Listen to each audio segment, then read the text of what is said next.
For Paul, demanding these new Christians to become circumcised and Torah observant, it's wrong-headed for all kinds of reasons. First of all, because it's a betrayal of the gospel, or in his words, people are not justified by the works of the Torah, but rather by the faith of Jesus the Messiah, and we have faith in the Messiah Jesus. To be justified, or literally to be declared righteous, it's a rich Old Testament term for Paul. It's when God declares that someone is in a right relationship with him.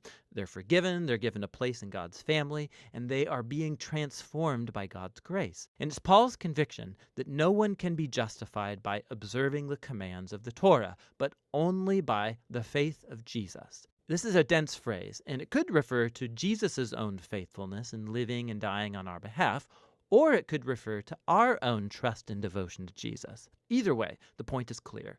People are justified only through trusting in what God did for them through Jesus, not by what they do for themselves.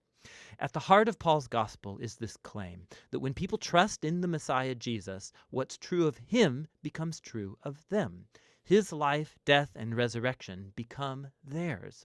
Or in his words, I've been crucified with the Messiah, and it's not I who come back to life, it's the Messiah living in me. And the life I now live, I live by faith in the Son of God who loved me and gave himself for me. And so the reason anyone can say that they are right with God or belong to Jesus' covenant family, it's not because they obeyed the laws of the Torah. It's only because of what Jesus did for them that they could never do for themselves. Now, this profound understanding of what Jesus accomplished, it has huge implications for who can now be included in God's covenant family and for what it means to live as a member of that family.